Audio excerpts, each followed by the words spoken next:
My name is Emily Baker, and I wanted to talk a little bit today about how to dress for success for a new job or a job interview.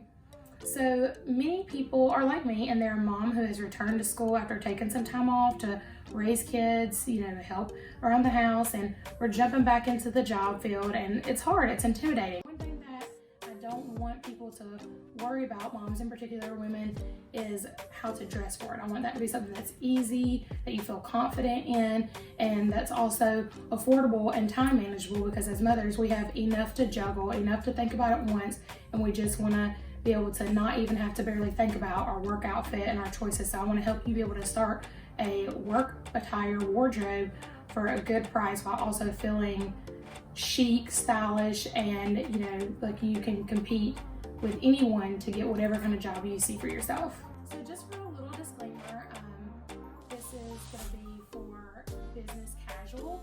It can be cheap. You can dress it up for your needs. You can dress it down if you have a more casual workplace. But it's really important to know where you're going to be working and what their dress code is. And if you're ever unsure, it's always better to ask. And it would be a little better to dress nicer. And then once you get there, if you see it's more of a casual environment than they even said, then you can kind of adjust your wardrobe to meet the needs that you want. But first, let's take a look at a few outfit choices that are just inappropriate for the workplace.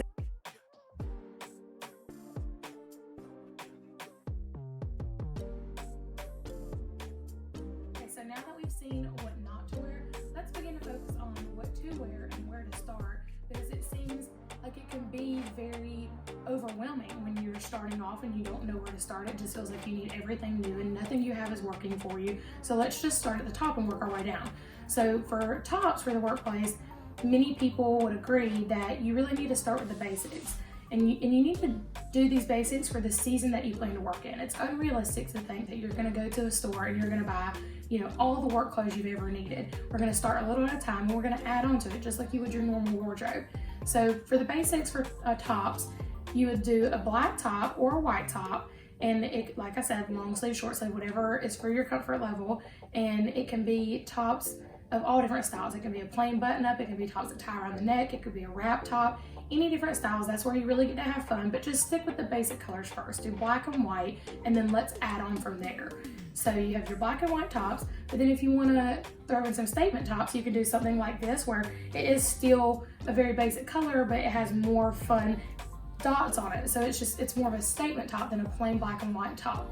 Many other people also would say, depending on the workplace again, that right away you might want to get yourself a nice fitting black blazer. It could be used in a lot of different ways. Some jobs will not be as formal as that, and you might not need that. So that's an individual thing for whatever job you're gonna have. And people really like to get a black dress. It can be used in many different ways. Just make sure it's an appropriate length. I'd say to be safe, make sure it comes almost to your knee or just a tiny bit above, but you need to be comfortable and needs to be good fitting. All of these pieces need to fit well. It's not just about what you're buying, it's about how it fits, how it looks, and how it feels. If you're uncomfortable and your clothes are uncomfortable, it's all you can think about all day. You can't work and have a clear mind and focus on what you're doing when you're uncomfortable in what you're wearing. It needs to show to everybody that you're confident in your work and you're confident in your clothes. So moving on from tops, bottoms, super simple. Just start with some black slacks, some tan slacks. It doesn't even have to be both at once. Just pick one, find a good fit for you, find a good length for you. If you know you don't like to wear heels, you might need to have them hemmed. Or stick with some crop pants. If you know that you like to wear heels, then that's fine. But you need to stick with what's comfortable for you, for your body. It needs to be good fitting, not too loose, not too tight, very comfortable for you. And some people prefer skirts over pants. So they start with a black skirt or maybe a tan skirt. Just once again with the skirts and dresses, just make sure the length is appropriate. Know that you're going to be reaching for things. Sometimes you might have to bend over, get something. Just make sure it's appropriate for you and make sure it fits good, looks good, and you feel good. Let's go ahead and talk about something more fun, and to me that's accessories and shoes.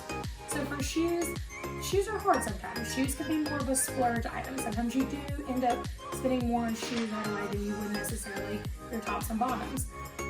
For shoes, you have to really make sure you're going to be comfortable. You're you're not going to want to work and stand when your feet hurt. That's not enjoyable for anyone. So we're not going to do that to ourselves. We're going to make sure we try on the shoes, not just buy it for the looks, buy it for the cheap price. We need to try them on, actually make sure they're comfortable. But start with some very basic color shoes, and then you can add more statement shoes as you go on. So you need to focus on, if you're a heel wearer, you need to start with just a nude colored heel or a black colored heel and go from there. And for flats, you need to do the same. Start with black or nude. You know, there's a very much a trend in all of these clothes. You start with the very basic colors, and then you can add more fun stuff as you go. When you have the basic colors, you have an outfit that can be worn in many different ways because it all goes together. When you start getting into some of the statement shoes and jewelry, it can be worn as many ways. So it's still fun. You can still do it. You can make it work, but it's just better to play safe when you're starting a new wardrobe and things can get really pricey. Just start with the basic colors. So for shoes, a nude shoe, a black shoe, you know, maybe a clear heel. Those are really in right now, but make sure you do very comfortable. If you know you're not a heel wearer, don't take a chance on the job. Wait till you're more comfortable. Wear flats. If you want to build up the heels eventually, that's fine, but maybe have a pair of flats in your bag so you're not uncomfortable if you're not typically a heel wearer. For jewelry, it's fun to have jewelry. Just make sure it's not too busy. You don't want to do every piece of jewelry you want all together. It looks silly, it looks busy, it takes away from your outfit.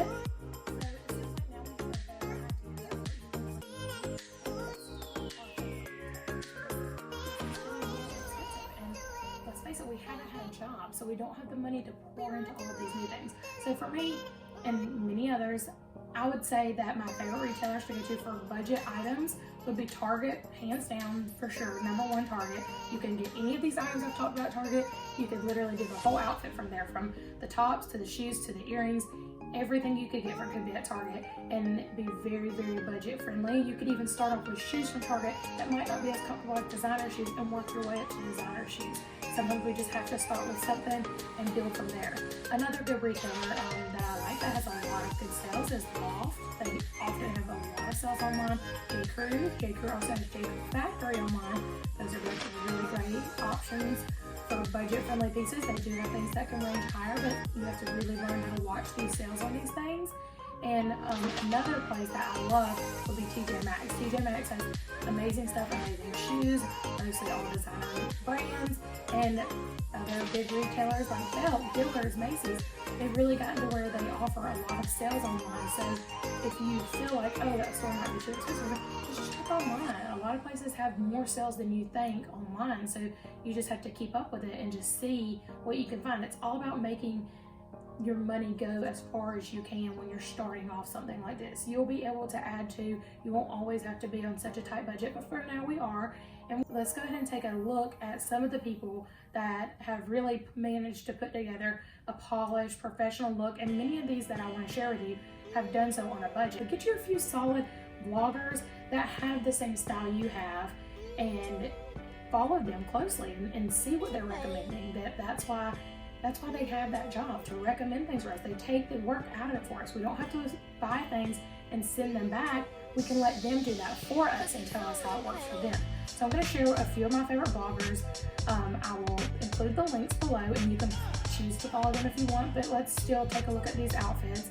These people have really managed to put their looks together for a professional, polished look.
more manageable and something you'll look forward to.